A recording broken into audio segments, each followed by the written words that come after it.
Welcome to Section 2.1, Part 1. This is the 11th session of the CISSP exam prep series. In this session, we'll look at the human side of security. We'll answer several questions.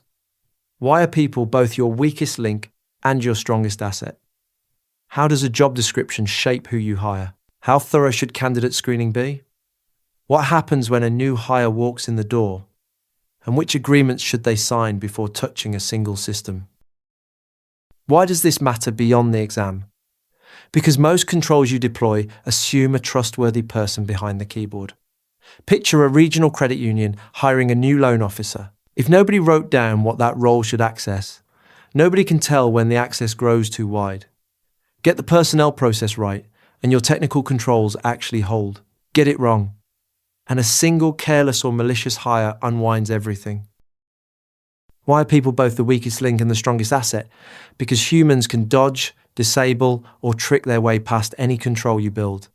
No lock survives a person determined to prop the door open. But the same people, once trained and motivated, become partners who watch out for the organization. So do not treat staff as a problem to contain.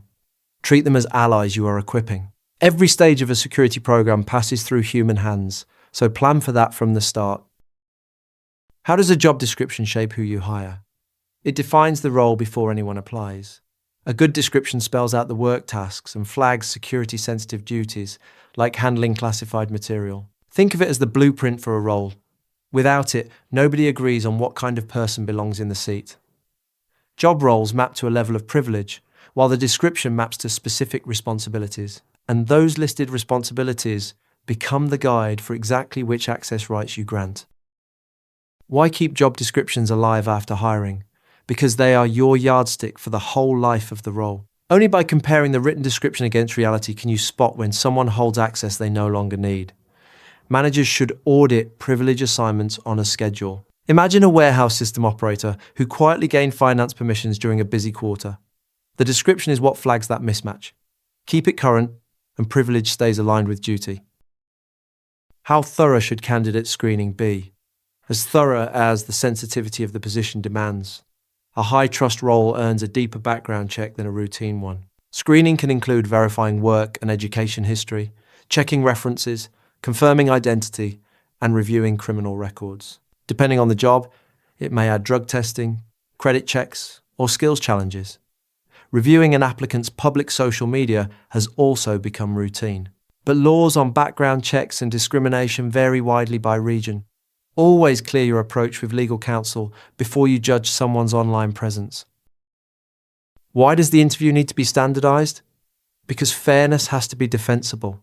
Interviewing is your next filter after the paperwork, screening out people who do not fit the role or the culture. Human Resources confirms qualifications while watching for red flags.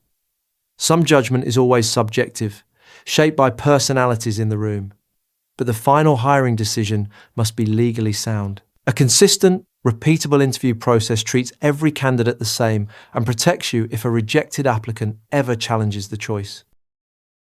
What happens during onboarding? A qualified new hire gets integrated into the organization through a policy-driven process. Onboarding means reviewing and signing agreements, meeting managers and co-workers, and learning how the work actually gets done. It also covers orientation into the culture and processes. Done well, it lifts satisfaction, speeds productivity, and reduces early turnover. Think of it as merging onto a highway.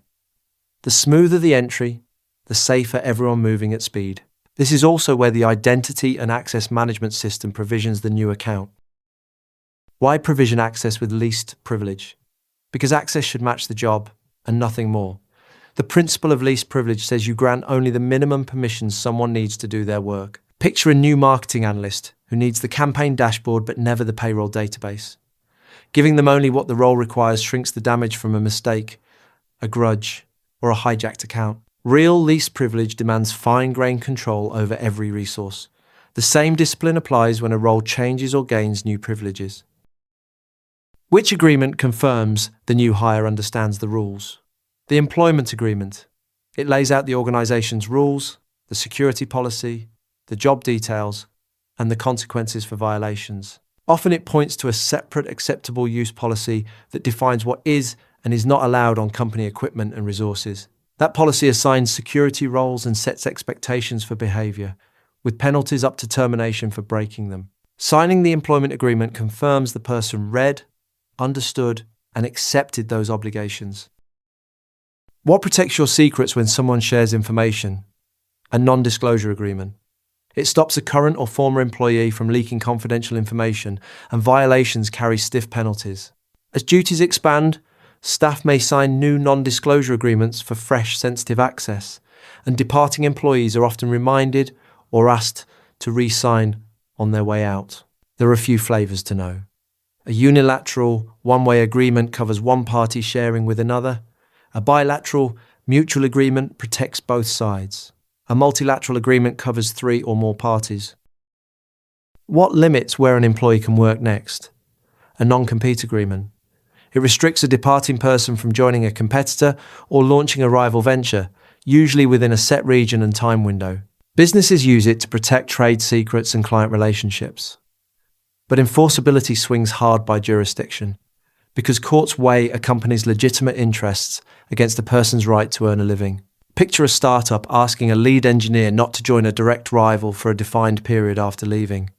Always get legal counsel before writing or enforcing one. So let's bring it together. People are your weakest link and your strongest asset, so build them into the plan. Job descriptions define the role and guide access, and they stay useful long after the hire. Screening depth tracks, position sensitivity, and interviews must be standardized and defensible. Onboarding integrates the person and provisions access under least privilege. And the employment agreement, acceptable use policy, non-disclosure agreement, and non-compete agreement set the rules before work begins. The MCQs covering all the topics and concepts from this session are available on rucloud.com. Practice the chapter-specific MCQs before moving on to the next session. Thanks for watching. If you have any questions or feedback, post a comment below or email us. I will see you in the next session.